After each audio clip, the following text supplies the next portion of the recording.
আমি আলপনা রান্নাঘরে আমি চলে এসেছি। ওয়েলকাম ব্যাক টু মাই রান্নাঘর। তো আমি এসেছি মানে তো রেসিপি অবশ্যই নিয়ে এসেছি। তো একটা রেসিপি নিয়ে এসেছি, আপনারা সবাই এই রেসিপি আমি যেটা রেসিপি নিয়ে এসেছি এটা সবাই রান্না করে থাকেন, বা যা মশলা দিচ্ছি সেই মশলাই আপনারাও দেন, নিশ্চয়ই দেন।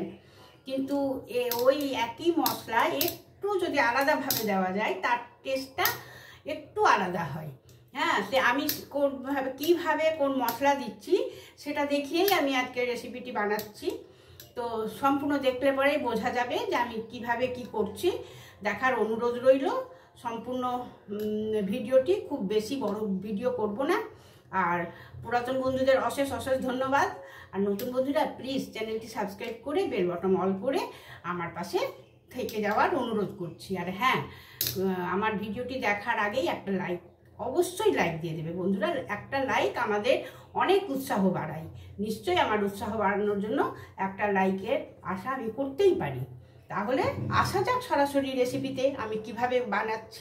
এই যে বন্ধুরা, আমি পিস পটল কেটে নিয়েছি, এইভাবে কেটেছি, সম্পূর্ণ খোসা ছাড়াইনি। আর একটা আলু আমি এইভাবে কেটে নিয়েছি। কেটে নিয়ে আমি এখন এগুলোতে আলু পটলে নুন হলুদ মাখিয়ে নেব। মাখিয়ে নিয়ে আমি কিভাবে কি করছি দেখার অনুরোধ রইল। এই যে বন্ধুরা, কড়া বসিয়ে দিয়েছি। কড়াতে আমি পরিমাণ মতো তেল দিয়েছি। হ্যাঁ, তেলটা তেতেও গেছে, তেলটা তেতে গেছে। আমি এবারে সিম করে দিলাম, দিয়ে আলু পটলটাই নুন হলুদ সামান্য 2-4 দানা চিনি মাখিয়ে রেখেছিলাম। এবারে আলু আর পটল একসাথেই আমি ভালো করে ভেজে আর তুলে নিলাম।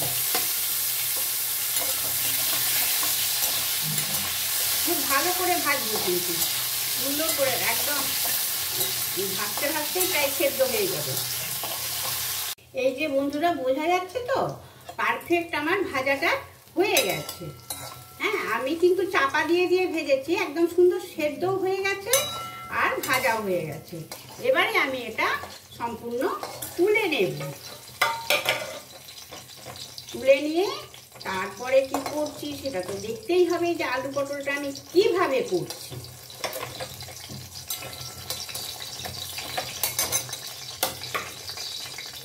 আর এখানে আমি কটা বাগদা চিংড়ি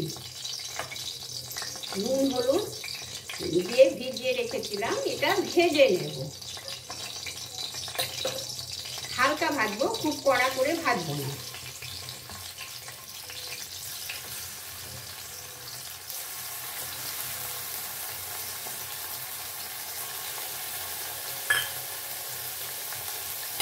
এই চিংড়ি দিয়েই আমি আলু পটল করব।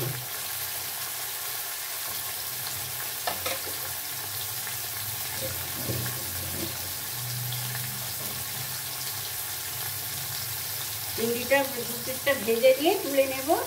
এখানে আমি যেটা দেখাচ্ছি বন্ধুরা, যে আমি এখানে মশলা রেডি করে রেখেছি। হ্যাঁ, এই পেস্ট করেছি আমি একটু সামান্য 1/2 চামচেরও কম আমি পোস্ত, আর 8-10টা চারমগজ, 2টো কাজু, 4-5টা কিশমিশ, আর পেঁয়াজ রসুন একসাথে, আর টমেটো একসাথে পেস্ট করে নিয়েছি। হ্যাঁ, আর তাতে দিয়েছি বাটা মশলা, জিরে আদা লঙ্কা বাটা, পরিমাণ মতো নুন, চিনি, হলুদ গুঁড়ো, ধনে গুঁড়ো, লঙ্কা গুঁড়ো, গরম মশলা গুঁড়ো, এগুলো দিয়ে রেখেছি ঢাকা দিয়ে। এটা মিক্স করে নেব। এই মশলা দিয়েই করব। এর মধ্যে আমি কোনো রকম আর ফোড়ন পর্যন্ত দেব না। এই যে বন্ধুরা, চিংড়িটাও প্রায় ভাজা হয়ে এসছে। হ্যাঁ, আর আমি যে জিরে আদা লঙ্কাটা বেটেছি না, তার মধ্যে আমি তেজপাতাও বেটেছি, ওতে তেজপাতা পেস্টও আছে।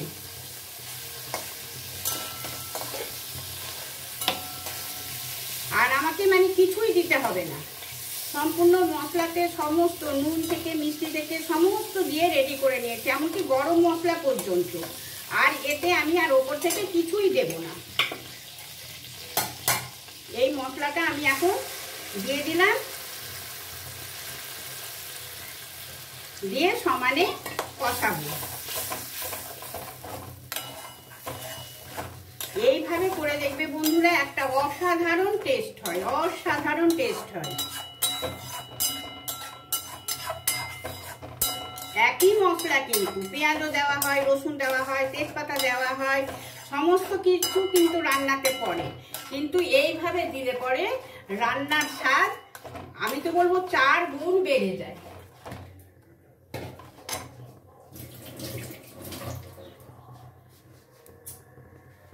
এই যে এটা প্রায় হাফ কষানো হয়েছে।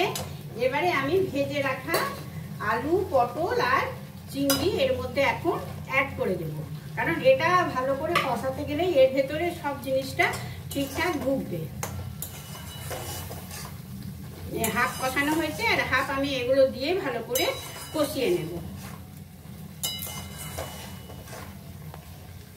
এই যে বন্ধুরা, কষানো একদম প্রায় হয়ে এসছে। আমি কিন্তু এখন গ্যাসটা মিডিয়াম ফ্লেমে রেখেছি। হ্যাঁ, মিডিয়াম ফ্লেমে কষানোর সময় যদি বাড়িয়ে কষানো যায় না ফুল ফ্লেমে, তাহলে ঠিক মানে পুড়ে পুড়ে যায়, কষানোটা খুব ভালো হয় না। এই কষানোটা যদি সিম করে বা মিডিয়াম ফ্লেমে রাখা হয় তাহলে টাইম নিয়ে কষানো যায়। এটা আমি আরো 2 মিনিট এইভাবে নাড়াবো। 2 মিনিট কষানোর পর আমি জল দেব। 2 মিনিট কষানো হয়ে গেছে, এইবারে আমি জল দিয়ে দিচ্ছি। জল সবসময় ফোটানো জল দিলে সবজির টেস্ট একদম আলাদা হয়। আমি একদমই শুকনো করব না, আমি গ্রেভি গ্রেভি করব, তার জন্য জলটা এরকম জল। আর একটু তো ফুটতে লাগবে, একটু ফুটবে, মশলা আছে তো গ্রেভিটা এইরকমই গায়ে গায়ে হয়ে যাবে।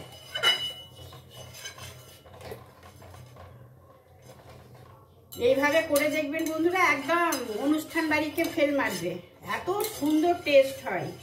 আমি করছি বলে বলছি না, আপনারা নিজেরা করে বানিয়ে খেয়ে দেখবেন, একদম অনুষ্ঠান বাড়িতেও এরকম খেতে পাবেন না, এত সুন্দর টেস্ট।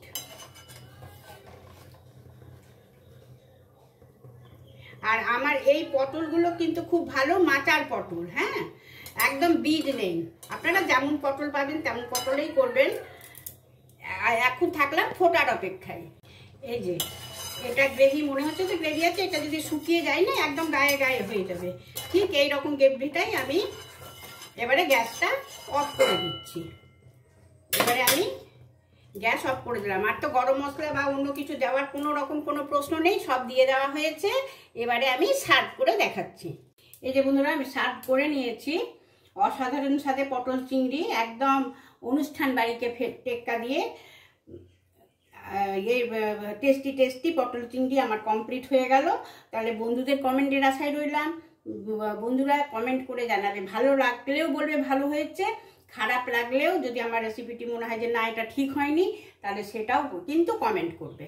ভালো হোক খারাপ হোক একটা কমেন্ট করবে, ঠিক আছে বন্ধুরা? তাহলে কেমন লাগলো অবশ্যই আমি কমেন্টের আশায় রইলাম। তাহলে আজকের মতন বাই, টাটা।